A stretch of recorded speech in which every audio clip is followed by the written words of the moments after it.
동방으로부터 박사들이 예루살렘에 이르러 하는 제목으로 진리를 증거하고자 합니다. 동방, 지금으로 보면은 이란이나 이라크 이런 지역에서 박사들이 별을 보고 있다가 유대인들이 늘 얘기하던 그 별이 나타나는 것을 보고 예수님을 경배하기 위해서 찾아왔다라고 하는 것이 오늘 본문의 내용입니다. 동방으로부터 박사들이 예루살렘까지 먼 거리를 왔는데 그 사람들은 예수를 믿는 사람도 아니고 유대인도 아닌데 왜 예루살렘까지 아기 예수님을 만나러 왔을까? 그것은 두 가지 이유가 있었습니다. 첫째는 예수님을 경배하기 위함이었습니다. 1절에 보면 헤롯 왕 때에 예수께서 유다 베들레헴에서 나심에 동방으로부터 박사들이 예루살렘으로 왔다라고 말하고 있습니다. 그러니까 예루살렘에 온 이유는 유대인의 왕을 만나기 위해서였습니다. 그런데 이 당시에 이미 1절에 말하지만 이 유대 나라를 다스리는 왕이 있었습니다. 그 왕의 이름은 헤롯이었습니다. 그런데 박사들은 왕을 만나러 왔다고 하는데 헤롯을 만나러 온 것이 아니고 헤롯과는 전혀 다른 왕을 만나러 왔습니다. 새로 나신 왕, 참된 왕을 찾아왔습니다. 우리가 잘 알듯이 헤롯은 자기 왕자를 지키기 위해서 무고한 아이들을 살해했지만 예수님은 우리를 살리기 위해서 십자가에서 대신 죽어주셨습니다. 예루살렘에 도착한 동방 박사들이 2절에 보니까 유대인의 왕으로 나신 이가 어디 계시냐라고 그랬습니다. 지금 헤롯이 분명히 유대인의 왕으로 통치를 하고 있는데 유대 나라의 수도인 예루살렘에 와서 유대인의 왕이 어디 계시냐라고 물었습니다. 이 말 때문에 헤롯 왕은 자신의 왕권이 위협을 받고 있다고 생각을 하게 됩니다. 누군가가 지금 이 반역을 일으키려고 하나 보다. 반역의 움직임이 있나 보다. 라고 생각을 했습니다. 갑자기 동방에서 박사들이 찾아와서 유대인의 왕으로 나신 이가 어디 계시냐라고 물음으로 인해서 예루살렘에는 큰 소동이 일어났습니다. 헤롯 왕 입장에서는 반역의 기미가 있는 것처럼 여겨지기도 하고 그렇기 때문에 자신의 왕권이 위협을 받는다고 생각해서 헤롯은 불안해했습니다. 그래서 오늘 본문에도 보면 7절에 헤롯이 가만히 박사들을 불러 별이 언제 나타났을까 물어보고 이 베들레헴으로 박사들을 보내면서 8절에 보면은 가서 아기에 대하여 자세히 알아보고 찾거든 내게 구하여 나도 가서 그에게 경배하게 하라. 나도 경배할 마음이 있는데 어디 있는지는 모르는데 박사들 당신이 가서 베들레헴에서 찾으면은 나한테 어디 있다고 얘기를 해주라. 나도 가서 경배하려고 한다. 라고 말은 하고 있습니다. 그러니까 이 유대인의 왕으로 난 아이 가만 놔두면 장차 반역의 씨앗이 될 것 같으니까 이 박사들을 통해 가지고 헤롯은 그 유대인의 왕으로 난 아이가 어디 있는지를 알고 나중에 해야 할 목적으로 박사들에게 어디 있는지 내게도 가르쳐다오. 내가도 가서 경배하겠다. 라고는 했지만 어디 있는지는 잘 몰랐거든요. 그래서 오늘 본문에도 나오지만 제사장 서기관을 불러서 유대인의 왕으로 난다고 하는데 어디서 나겠느냐? 라고 물어봅니다. 그리스도가 어디서 나겠느냐? 하고 4절에 헤롯 왕이 대제사장 백성의 서기관을 모아놓고 얘기합니다. 그러니까 대제사장과 서기관, 그 가운데 서기관들은 성경을 필사하는 사람들이에요. 지금처럼 책으로 막 찍어내는 시대가 아니기 때문에 일일이 이 종이에다가 다 써야 됐습니다. 그 일을 하는 사람들이 서기관이란 말이에요. 그러니까 이 사람들은 구약 성경을 계속 베껴 쓰는 사람들이니까 자꾸 쓰다 보니까 이 성경에 해박한 지식을 갖게 돼요. 그러니까 헤롯이 그리스도가 어디서 나겠느냐? 이 그리스도가 났다고 했는데 유대인의 왕이 났다고 했는데 왕이 났다고 하면 그러면 우리나라 유대 땅에서 어디쯤 났겠느냐 하고 물어보니까 5절 6절에 보면은 선지자들이 이렇게 말합니다. 즉 구약 성경에 이렇게 기록이 되어 있습니다 하고 미가서 5장 2장이 있습니다. 5장 2절에 선지자들이 말하기를 유대 땅 베들레헴아 너는 유대 고을 중에 가장 작지 아니하도다. 내게서 한 다스리는 자가 나와서 내 백성 이스라엘의 목자가 되리라 했습니다. 그러니까 베들레헴입니다 하고 아주 정확하게 가르쳐 줍니다. 그래서 7절 8절에 보면은 베들레헴에 그리스도가 나는 것을 모르고 예루살렘에 와서 유대인의 왕이 어디 계시냐라고 물었던 박사들에게 헤롯이 알려줍니다. 베들레헴으로 가. 거기 있을 거야. 대신 베들레헴이라고 하는 것도 동네가 무슨 한 사람 한 10명 살고 그런 데가 아니잖아요. 큰 도시니까 거기서 어디서 찾으면은 나도 경배하려고 하니까 그 집이 어딘지를 자세히 알아놓았다가 내게 알려달라 하고 헤롯이 부탁을 합니다. 그런데 여기서 우리가 아는 것처럼 유다 베들레헴이라고 하는 말을 들었을 때 박사들은 주저하지 않고 예수님 믿는 곳으로 갔습니다. 그런데 이 동방에서 온 박사들을 제외한 나머지 사람들은 서기관처럼 해박한 지식을 가지고 그리스도가 어디서 나겠느냐? 미가서 5장 2절에 있잖아요. 베들레헴입니다 하고 말만 했지 가지는 않았습니다. 헤롯도 내가 나중에 너희가 어디 있는 줄 알면 나도 경배하러 갈게 하지 말만 했지 가지 않았습니다. 제사장은 백성들의 죄를 대속해주고 하나님을 섬기는 사람인데 유대인의 왕이 나셨다고 하면 제일 먼저 가봐야 될 사람들인데 갈 생각하지 않았어요. 백성들도 구전으로 너무나 많이 들었어요. 장차 다윗의 별이 나타날 거다. 이사야, 말라기 많은 구약 성경에 메시아가 올 것이라는 것을 예언해 놓았습니다. 그런데 자기들은 알지 못하는데 동방의 박사들이 메시아가 났다고 하면 같이 가봐야죠. 그런데 가지는 않았습니다. 그런데 유대인도 아니고 약속을 받은 약속의 민족도 아니었던 이 동방의 박사들은 자기 고향에서 별을 문득 쳐다보다가 분명히 구약 성경에서 예언했던 그 별이 나타났기 때문에 불언천리하고 예루살렘까지 찾아왔습니다. 그러다가 예루살렘에서 어딘지를 잘 모르게 되니까 이 사람 저 사람에게 묻다가 소동은 일어났지만 베들레헴이라고 하는 말을 듣자마자 지체하지 않고 예수님을 찾아갔습니다. 그러니까 이 동방에서 박사들이 온 제일 중요한 목적은 예수님을 경배하기 위해서, 즉 예배하기 위해서 왔다는 것입니다. 우리가 성탄절이라고 하지만 영어로는 크리스마스라고 하잖아요. 크리스마스는 그리스도라고 하는 말과 메스라고 하는 말의 합성어예요. 그리스도는 예수 그리스도, 메시아, 메스는 예배다. 그러니까 크리스마스는 무슨 뜻이에요? 그리스도에게 예배하는 날이 바로 크리스마스인 거예요.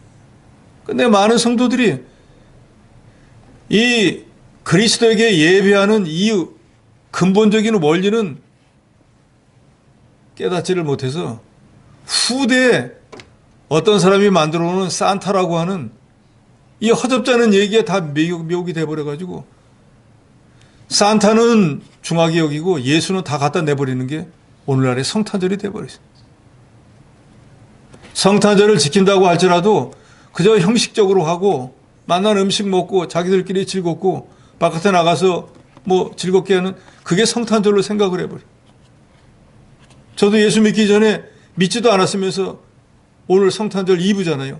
이런 날은 뭔가 좀 대단한 날인 줄 알고 명동에도 가고 여기도 가고 예수와 전혀 상관없는데 즐기는 거예요. 그런데 정말 안타까운 건 예수 그리스도를 구주로 믿는 사람들조차도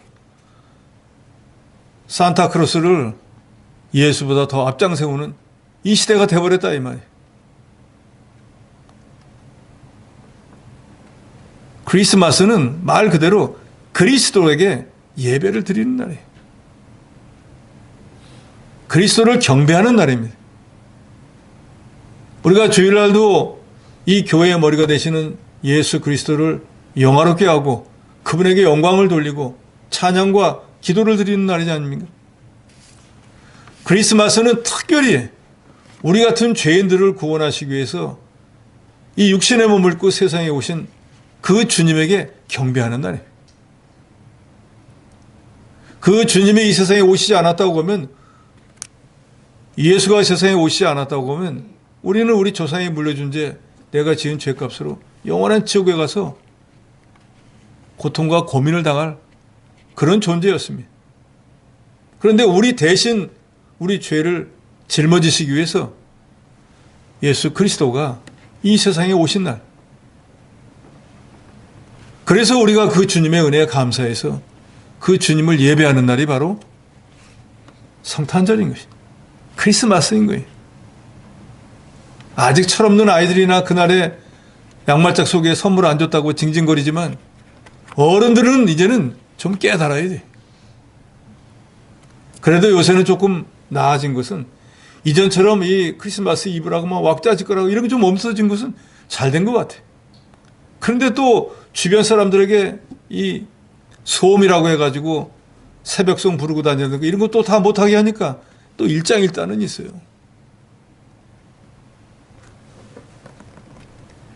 예수 그리스도가 세상에 오시지 않았다고 하면 우리에게는 부활절도 의미가 없습니다. 부활절이 있을 이유도 없어요.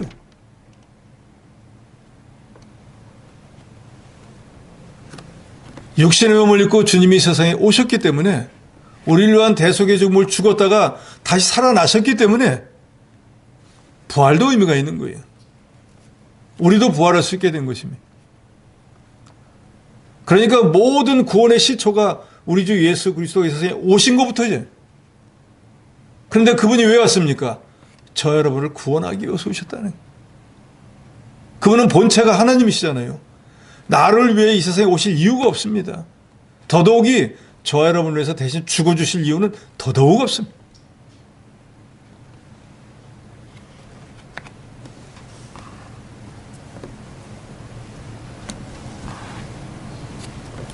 이 동방의 박사들은 유대인도 아니었지만 바벨론의 포로로 잡혀간 유대인들이 70년 동안 그 나라에 살면서 늘 구전으로 얘기를 했겠죠. 구약성경에 메시아가 오면은 모든 것을 회복시켜 줄 거야. 그러니까 이 사람들도 박사니까 그런 지식이 있어가지고 저 유대인들이 늘 그런 얘기를 하던데, 그것이 오늘 이루어졌구나, 그 별이 분명히 나타났구나 하고, 유대인들은 잘 됐네, 이제 저 별이 나타났으니까 라고 하는데 머무는 게 아니라 우리도 가봐야겠다.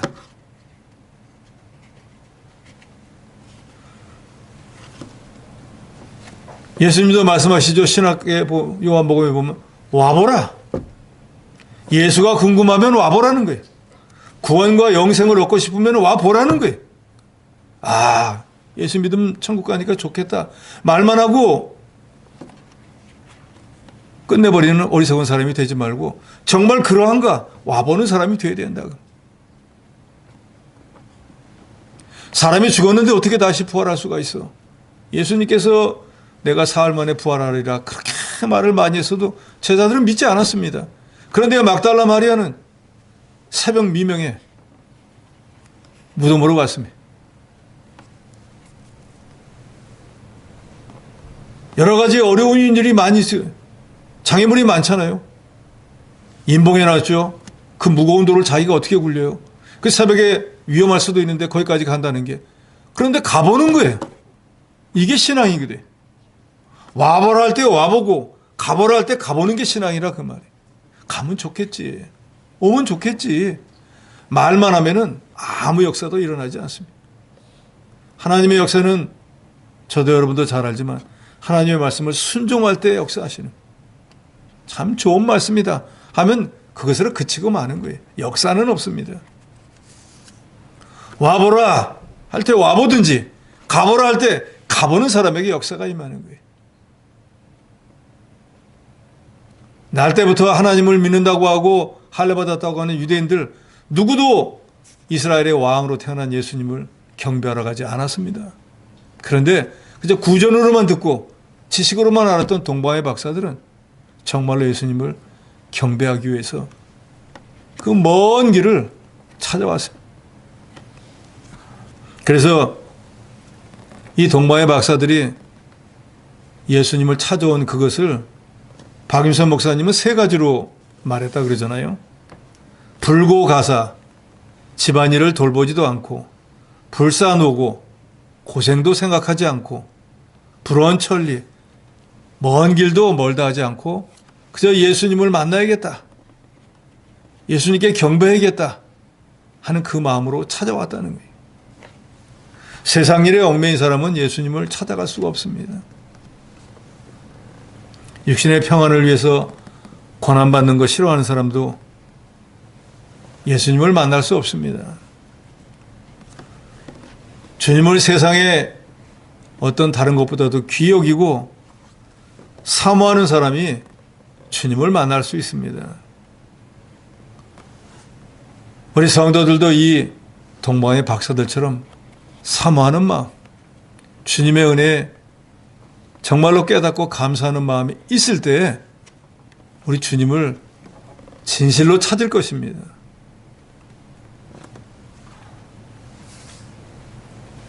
박사들이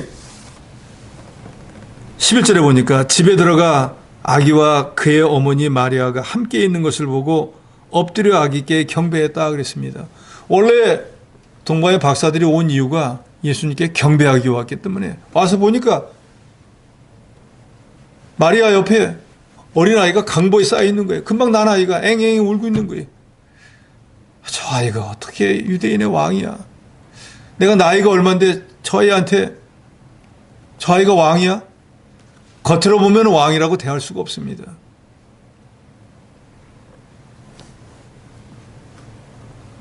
그런데 눈으로 보는 게 다가 아닙니다. 박사들은 자기 눈으로 보이는 현상과는 상관없이 방금 태어난 그 아이가 메시아 구세주임을 믿고 예수께 경배를 했습니다.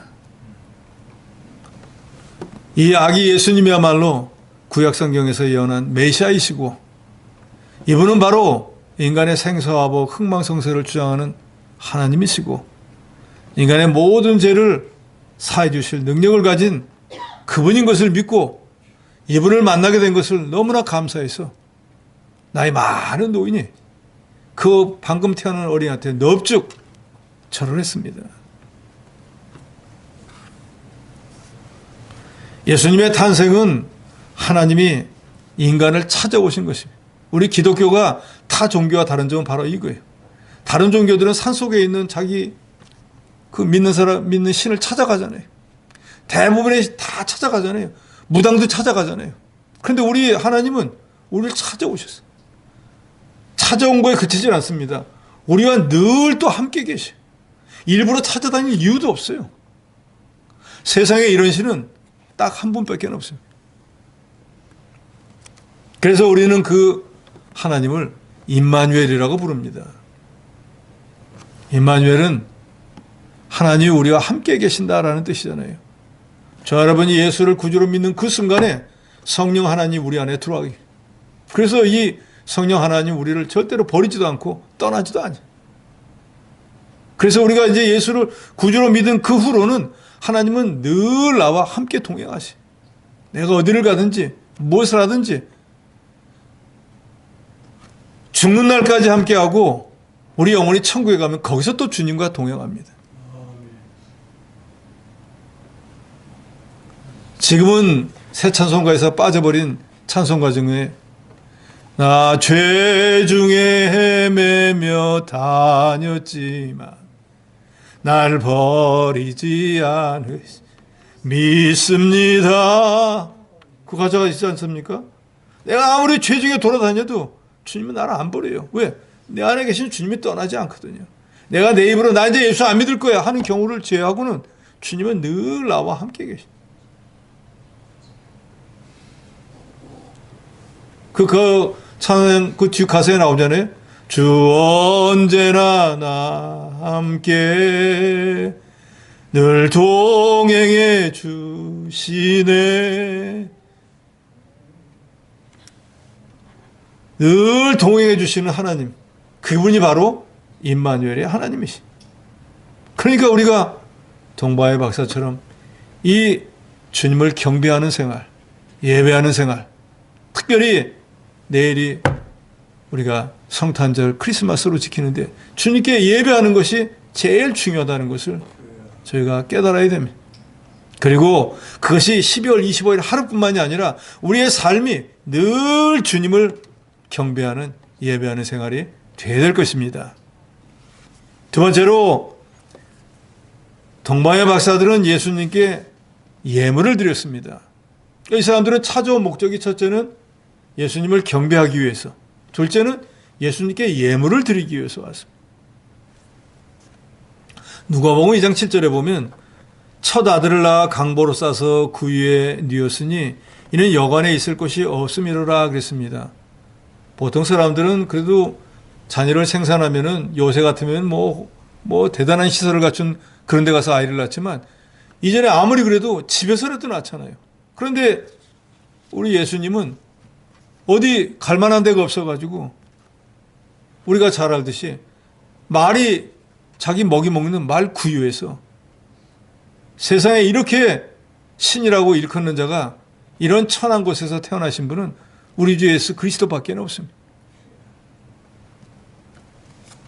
만왕의 왕이시고 우주를 창조하신 이 하나님이 이렇게 낮고 천한 곳에서 태어나신 이유는 바로 성육신 하시기 위함입니다.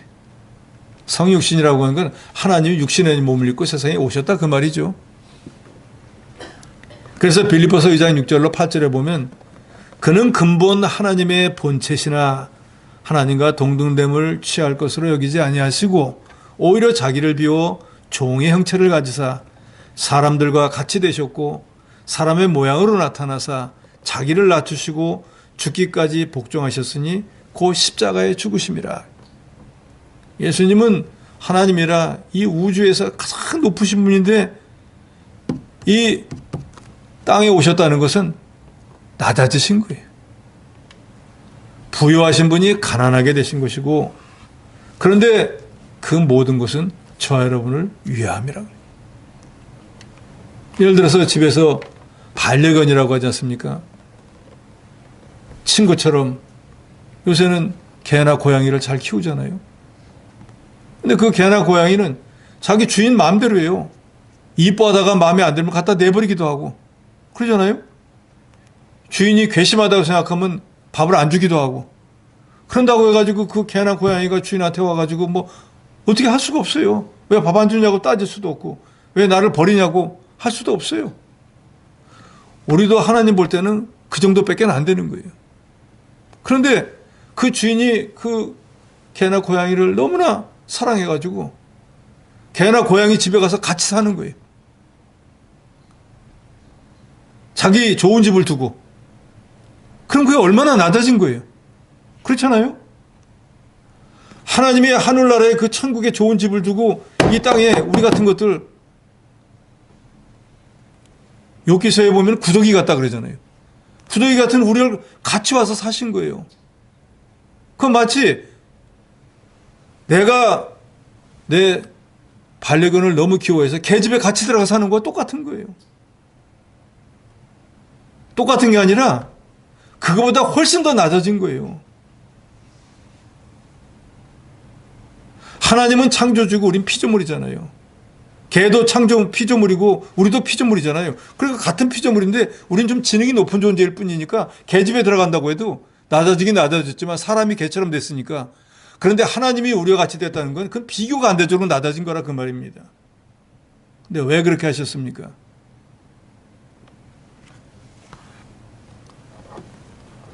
우리를 구원해 주시기 위해서입니다.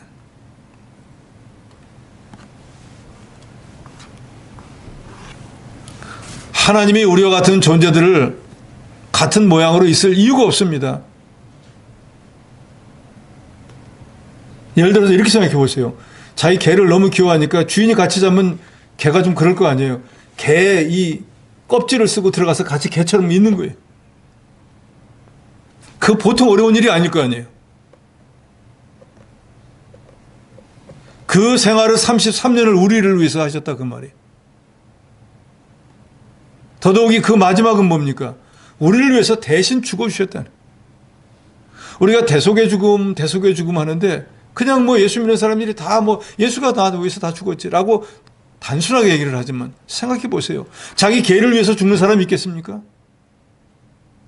자기가 만든 그 물건을 위해서 대신 죽어줄 주인이 있겠느냐 그 말이에요. 이 세상에 아무도 그런 사람 없어요. 우리 예수님을 제외한 다른 신이라고 하는 신이 자기 믿는 사람을 위해서 죽어준 신 없습니다. 그런데 우리 주 예수 그리스도는 우리를 위해 대신 죽어주셨어요. 그래서 우리가 이 대속의 은혜가 너무너무 감사하다는 거예요. 나는 내 목숨도 누구를 위해서 못 주는데 하나님이 우리를 만든 분이 나를 위해 대신 죽어주셨다. 이게 바로 어마어마한 사랑인 거예요. 그러니까 우리가 정말로 예수를 구주로 믿는 그날에 다른 무엇보다도 하나님이신 예수 그리스도가 나같이 미천한 죄와 허물로 지옥에 갈 이 존재를 위해서 대신 죽어준 그게 바로 대속의 은혜인데 이걸 저도 여러분도 감사해야 됩니다. 그래서 찬송가 가사에 그분은 이렇게 말하잖아요. 하늘을 두루마리 삼고 바다를 먹물 삼는다고 할지라도 하늘이 두루마기와처럼 쓸 수 있는 용지가 되고 바다가 얼마나 넓어요. 그 잉크라고 하면 어마어마하게 많지만 아무리 하늘이고 바다라고 할지라도 주님이 우리에게 베풀어 준 이 대속의 은혜를 생각하면 다 쓸 수가 없을 거예요. 정말로 그렇습니다. 저도 여러분도 신앙생활의 목적이 이 구원받은 은혜가 감사해서 이 구원의 은혜를 어떻게든 좀 보답하기 위한 것이 우리 신앙생활의 목적이 되어야 돼요.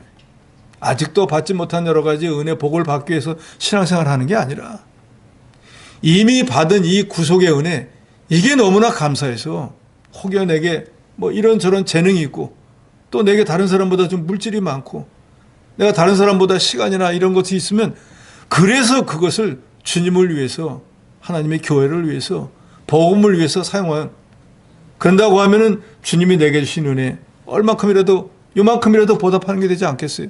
이게 우리 신앙생활의 목적, 목표가 되어야 됩니다. 요새는 기복신앙이라고 하는 게 우리 한국교회는 어마어마하게 퍼져 있잖아요. 믿고 의지하고 구하면 다 주신다. 입을 크게 벌려라. 뭐 맨 그런 것만 해. 심지 않고 거두는 법이 세상에 어디 있어요? 심어야 거두죠. 그런데 심지도 않고 무조건 거두는 법만 가르치는 거예요. 입을 크게 벌려라. 벌리면 어떡하라고요? 입을 크게 벌려야 많이 주신다는 거예요. 그럼 뭐 내일부터 우리도 그냥 이 예배당 들어오기 전에 입을 딱 벌리고 그냥 들어오기. 기부스를 해가지고 그냥 이렇게 여러분 복을 받을 만한 행위를 해야 복을 주시는 것이지.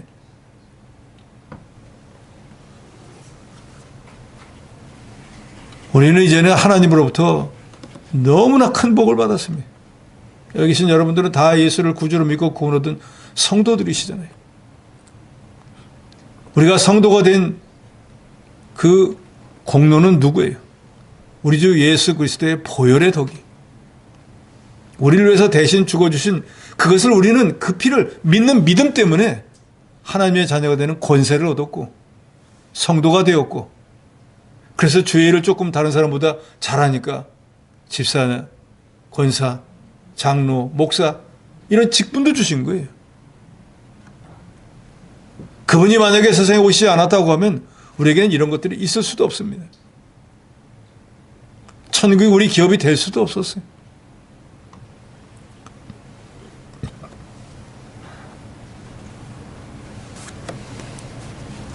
그러니까 이제는 우리가 가진 것을 통해서 그게 물질이 되었든 시간이 되었든 재능이 되었든 무엇이 되었든지 주님의 은혜에 보답하는 삶을 사는 저 여러분이 되어야 됩니다. 바로 동바의 박사들도 주님을 경배하기 위한 것이 제일 목적이고 그 다음에 주님에게 자기의 가장 귀한 것 세 가지를 예물로 드렸습니다. 우리도 생명이 다하는 날까지 예배 생활을 제일 중하게 여기시고 동바의 박사들이 예수님에게 드렸던 이 세 가지 예물을 우리도 할 수만 있으면 늘 바쳐드리는 그런 저 여러분이 되어야 될 것입니다. 제일 먼저 집에 들어가 아기께 경배하고 보배 압을 열어서 황금을 드렸다 그랬습니다. 지금도 마찬가지지만 고대 세계에서 황금이라고 하는 것은 왕에게 드리는 최고의 예물이었습니다. 그래서 스바 여왕이 솔로몬에게 지혜 말을 들으러 올 때도 제일 먼저 보면은 금, 그죠? 은, 보화, 유향, 이런 걸 가지고 오잖아요. 또 황금이라고 하는 것은 왕권과 통치권을 상징합니다. 그래서 왕들의 왕관은 황금으로 만들어지고 왕궁도 황금으로 장식하곤 했습니다. 또 황금은 가장 귀하고 변하지 않는 금속으로서 영원한 왕관을 나타내는데 이건 세상에서 상징적으로 나타나는 것이고 우리 믿는 사람들에게 황금은 믿음을 상징합니다. 동방의 박사들은 아기 예수님을 단순한 아기가 아닌 유대인의 왕으로 인정했습니다. 그래서 사람들에게 물을 때에도 유대인의 왕으로 나신 이가 어디 계시냐라고 물었고 베들레헴에 와서 마리아 곁에 누워있는 예수님을 보자마자 경배하고 보배압을 열어서 황금을 드렸다 그랬습니다. 그러니까 동방 박사가 황금을 꺼내가지고 아기 예수님께 드렸다고 하는 것은 저희는 당신을 유대인의 왕으로 인정합니다 하는 행위래요.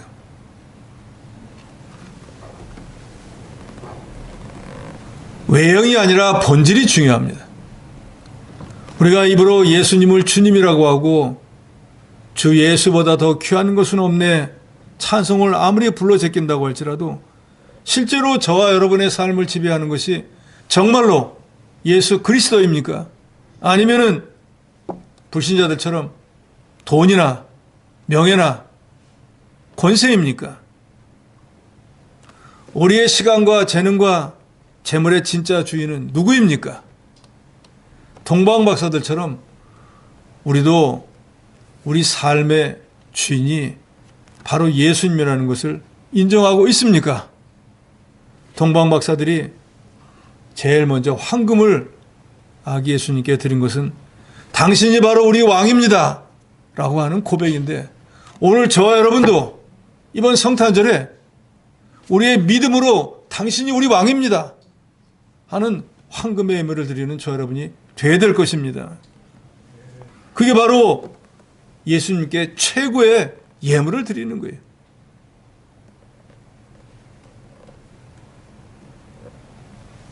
이전에 다른 곳에서 심호할 때 별로 신통찮게 신앙생활도 하면서 그제 신방을 갔는데 가보니까 거기 족자에다 이렇게 써놓았더라고요. 우리를 다스려 주옵소서. 아니 너무나 좋은 말씀이에요. 그런데 다스려달라고 써놓기만 하고 다스림을 안 받는 거예요. 다스려달라고 했으면 예배생활도 똑바로 해야 되는데 오전하면 점심만 먹으면 가버리고 그래서 그때 그런 권면을 했습니다. 우리를 다스려 주옵소서 하면은 다스림을 받으세요. 주의 다스림을 받는 사람이 제일 복된 사람이에요. 세상 권세자의 지배를 받으려고 하지 말고 이 우주 모든 만물을 통치하는 하나님의 지배를 받으세요. 여러분도 마찬가지입니다. 우리는 하나님의 백성이에요. 그러니까 하나님의 통치를 받아야죠. 너희는 먼저 그의 나라와 그의 의를 구하라 하는 것도 그의 나라, 하나님의 통치를 받으라는 뜻이에요.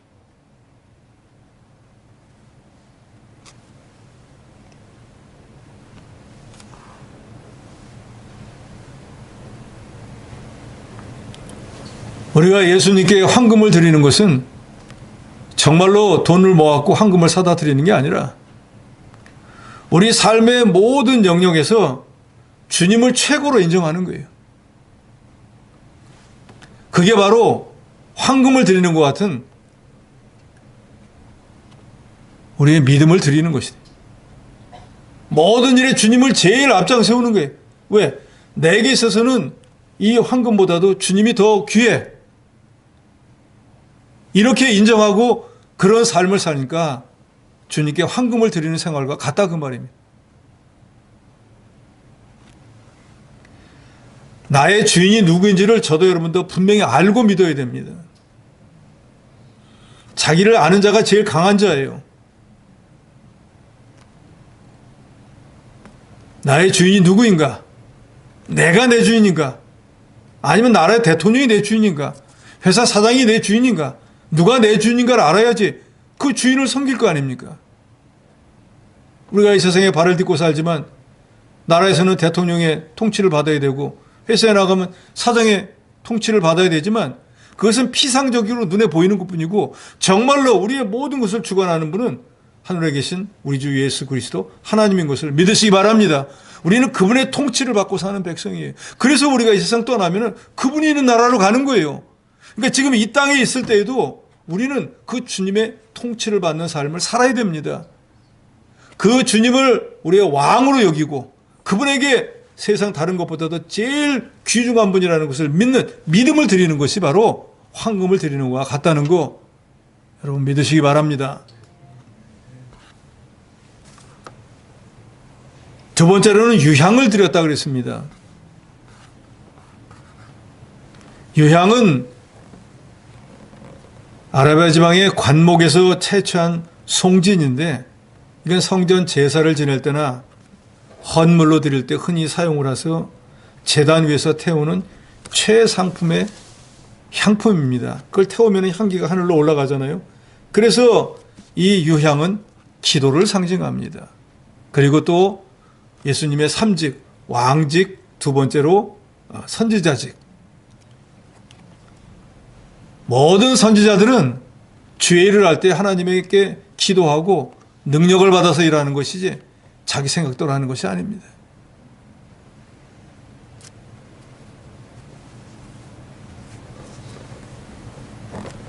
하나님과 영적 교통을 하고 심령을 하나님께 바쳐드릴 것을 상징합니다. 우리에게 복음을 주시고 하나님이 누구인가를 보여주신 예수님을 우리가 선지자로 영접하고 주님 주신 은혜와 진리를 받아서 우리가 점점 그리스도 형상을 닮아나가고 하나님을 좀 더 많이 알아나가는 하나님의 백성이 되어야 됩니다.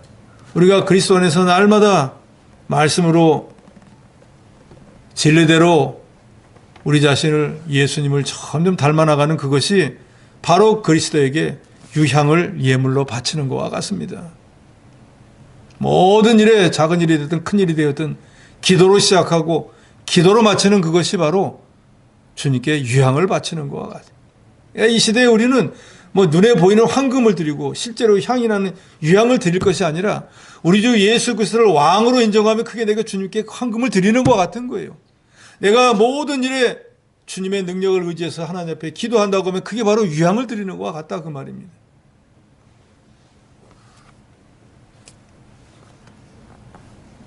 뿐만 아니라 세 번째는 모략을 드렸다 그랬습니다. 모략은 제사장들이 사용하는 것인데 이 모략은 우리가 잘 알듯이 시체에 발라서 부패를 방지하는 데도 사용합니다. 그래서 이것은 제사장에 합당한 예물인데 헌신을 의미합니다. 자기 몸을 바치는 거예요. 우리가 예수 믿고 난 뒤에 이제 우리가 이미 알고 있지 않습니까? 이제는 우리는 살아도 주를 위하여 살고 죽어도 주를 위하여 죽나니 사나 죽으나 우리가 주의 것이라. 그래서 우리가 주의 것, 그것을 한마디로 크리스천이라고 하는 거예요. 크리스천이 뭐예요? 그리스도의 것.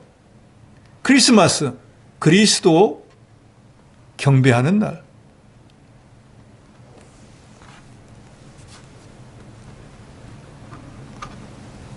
생축, 구약시대처럼 양이나 소를 대신 제물로 바친 것이 아니라 당신의 몸을 직접 우리를 위한 대속의 죽음으로 죽어주신 우리 주 예수 그리스도 대제사장으로 이 세상에 오셔서 우리를 위한 대속의 죽음을 죽어주신 그것을 깨닫고 우리도 우리 주님을 위해서 우리 몸을 바쳐 주와 복음과 하나님의 교회를 위해서 헌신하는 그것이 바로 모략을 드리는 생활과 같습니다.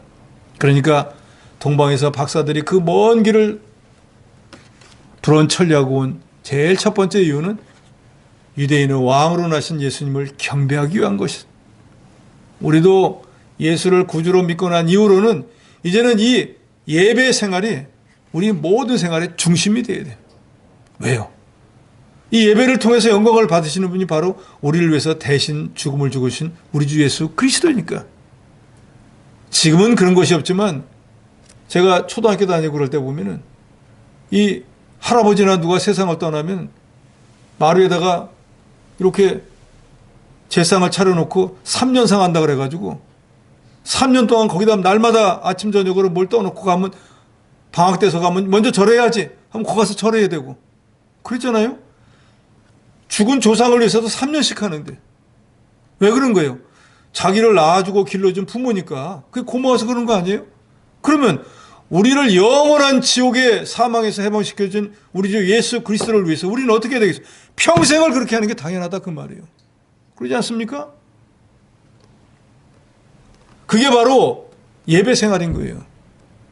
주일날 나와서 주님을 만나는 거 육신의 부모보다 더 쉽잖아요. 육신의 부모에는 아침 저녁으로 3년 동안 밥도 올리고 뭐 가철해야 되는데 우리 주님은 일주일에 한 번만 오라고 하는데 그것도 힘이 들어서 못 한다고 하면